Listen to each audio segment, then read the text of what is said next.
I've created a project for this course using free assets from the Epic Marketplace. The environment is from the Soul Cave project. The boy and his animation have been imported from A Boy and His Kite.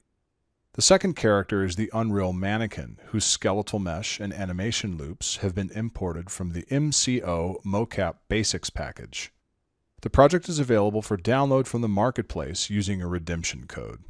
If you've already downloaded the project, open it and the Soul Cave environment will load by default. The boy and the mannequin are already in the scene.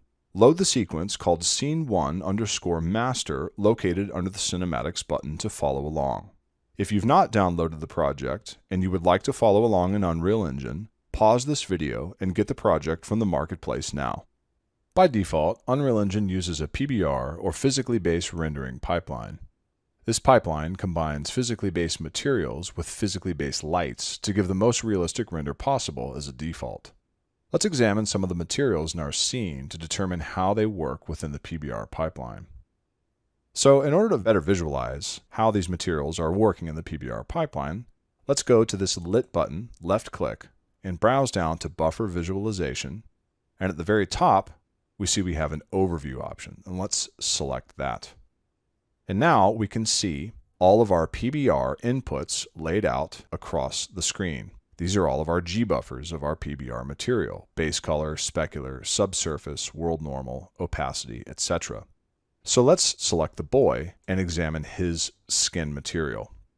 Over in the Details panel, if I browse down to the Materials tab, I see element 3 is a skin shader _inst. If I left click on the magnifying glass, I can browse to where the material exists in the content browser.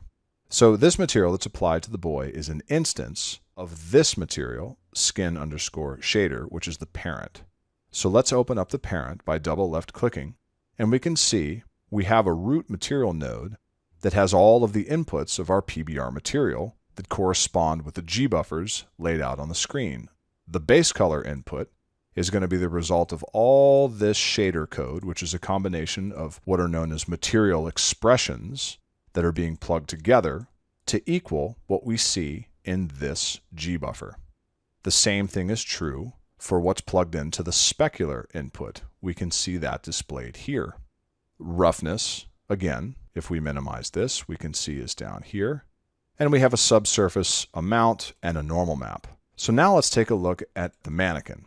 Once again, if we go over to the Materials tab and we select the magnifying glass and browse to where the UE4 man_body is located, double left click, we see we have a different looking material layout. Now, these are what are known as material functions, each one of these nodes here. And these differ from material expressions in that if we double click on one, the ML Plastic Shiny Beige, it'll open up and we can see we actually have a few material expressions that are defining a part of what the material should look like.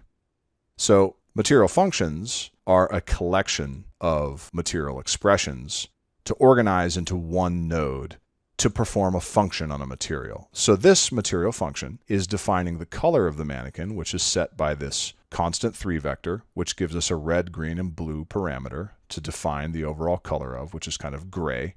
And we have a roughness amount, which is a float value that's near 0. The result of which, as we can see in this sphere in the material editor, is a very reflective material. If we look at the mannequin's chest, for example, we can see a highlight that indicates he has a high reflectivity.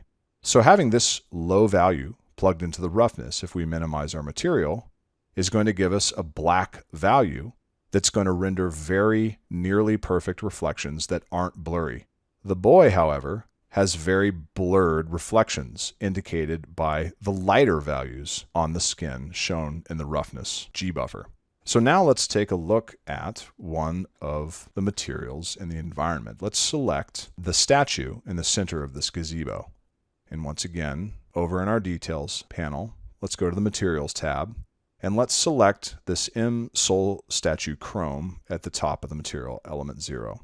Let's hit the magnifying glass, open it up, and once again, we see something that looks a bit more like the boy's material setup with a base material that has all of the inputs for our PBR material. We have a texture map that's defining our base color. we have one vector being plugged into the metallic input and the specular input, which is going to make this a fully metallic object with full specularity. We can see that here in the specular G-buffer, the full white value of the chrome. Furthermore, if we minimize this, in the metallic G-buffer, we see that the statue is fully white, and the environment, which is non-metallic, is black, which is indicated by a value of 0. We also have a normal map and a few custom texture nodes, which we don't need to worry about. As we see with these three materials, there are a number of ways to build shaders within a PBR workflow. One noteworthy thing to take away is that the mannequin's flat base color will more readily lend itself to a graphic style once we start stylizing our renders. By default, Unreal Engine uses a deferred renderer which writes out each material's G-buffer, i.e. the base color, the metallic, the roughness, etc., to what is known as a render target. The compositor uses the buffer data along with the mathematical parameters of the lights to calculate the lighting info. Each shadow casting light will also render a depth buffer to use to generate the shadow. There are two main categories of lights in Unreal Engine: static and dynamic. At a high level, static lights do not affect moving actors and dynamic lights do. So if we go back to where buffer visualization is, and we left click and we select our lit view, and then we hit G to come out of game mode, we can see our icons for our cameras, our reflection spheres, lights, etc. So let's select this light back here by the right of the boy. And over in the details panel under transform, I see I have three options under the mobility section: static, stationary, and movable. So static lights at a high level are fully static. Stationary lights are partly static and partly dynamic, and movable lights are 100% dynamic. So the stylizations we'll be applying to our renders will all be rendered in real time. Accordingly, dynamic lights are what we need to use when lighting our stylized renders. We now have an introduction to the default deferred renderer and PBR pipeline within Unreal Engine. We've examined how the material's G-buffers are stored in render targets and then combined with the lighting. Once the materials and lights are rendered to a final combined image buffer, we can affect how they appear with post-process volumes. In the next module, we'll discuss best practices for preparing your models and textures to achieve a specific look.